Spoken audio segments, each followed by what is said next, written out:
Xander Bogaerts was just given an 11-year, $280 million contract to play shortstop for the San Diego Padres, the longest contract for a free agent signing in Padres history. Although Bogaerts is a 4-time All-Star, 5-time Silver Slugger, 2 times World Series champion, and obtains a career 34.9 WAR, the Padres signing him has been the biggest mistake since signing Eric Hosmer. From an individual standpoint, Xander Bogaerts is a great baseball player. At age 30 with a career total of 156 home runs and a 292 hitter, this is nothing to scoff about. The $25 million per 11 years of his contract ensure Bogaerts will stay on the big league roster till age 21. Along with the no trade clause and no opt-out till 2032, the chances are Bogaerts will play the rest of his career with the Friars. However, his age is where the Padres make their mistake in signing him, rather his future performance in his later age 35 seasons and above. Let's move away from Bogaerts for a quick second and view 2 old hitters who still performed well in 2022. First up, let's look at an aging player in a Cardinals uniform.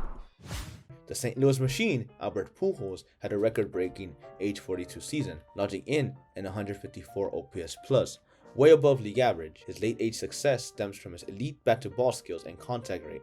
Baseball Savant has Albert's hard hit percentage, barrel percentage, exit velo, and whiff rate at an elite level, ranking in the 70th plus percentile. Even though Albert's chase rate is high, he's still able to barrel up the ball anywhere inside or outside the zone. In fact, Pujols' chase contact rate, meaning the contact he makes with pitches outside the zone, was an impressive 67.3%. With age, usually these skills deteriorate, but the Machine stood the test of time. In his age 36 2016 season, it shows his chase contact rate was 73.2%. Sure, 5% higher than his 2022 campaign, but even so, he was still exceptionally productive at the plate and a successful player in the final years of his career. Next, let's head over north all the way to Milwaukee.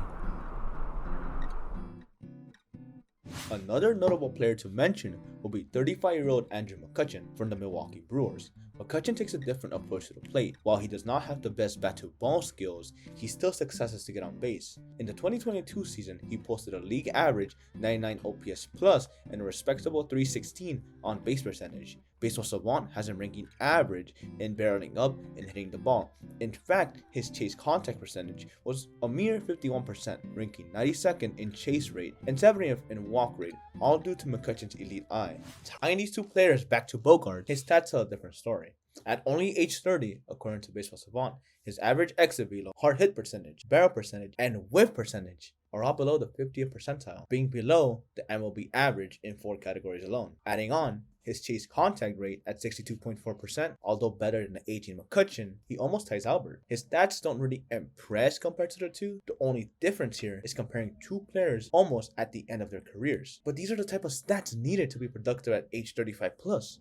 As good as Xander is, he's tying this threshold now. Who knows, he could even match this exact same threshold later at age 35. We've established that Xander Bogaerts is probably not going to age the best unless he changes his approach to the plate. But let's focus on the early years of his contract. Xander is a great defensive shortstop. On the field, he is ranked within the 88th percentile of outs above average. To put that into perspective, Jake Cronenworth is ranked 83rd and Ha-Seong Kim is ranked 95th. In 2022, Xander slashed an impressive 307, 377, and 456 with an OPS of 833 and an OPS plus of 131. However, this doesn't mean his success would translate over in a Padres uniform. For one, his batting average might be a bit inflated due to BABIP, or batting average of balls in play, basically measuring the chances of a ball being put in play. Landing for a hit can help determine how lucky a hitter is. In 2022, the average major leaguer had a BABIP of 292, with 372 being the highest among qualified hitters, and 224 was the lowest. What was Xander's BABIP? Just short of his career high at 362. That's 70 points above league average. This is partly due to Fenway Park, in which he has a career 358 BABIP and over 2,000 at-bats. Xander only has 20 at-bats in Petco, in which he has slashed 200, 407, and 250 with a 286 BABIP. Of course, this is a really small sample size, so take it with a grain of salt. But keep in mind, in Fenway, Xander mashes.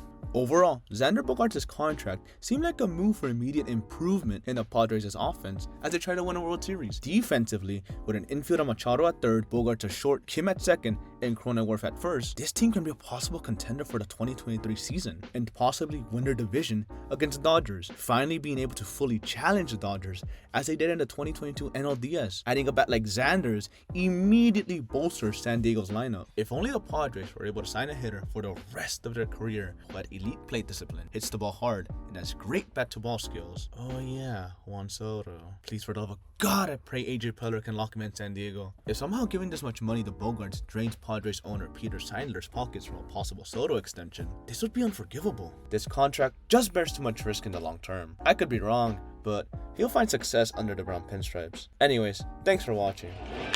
High fly ball. That one deep to left. Up there it goes. It is gone. That's a 3.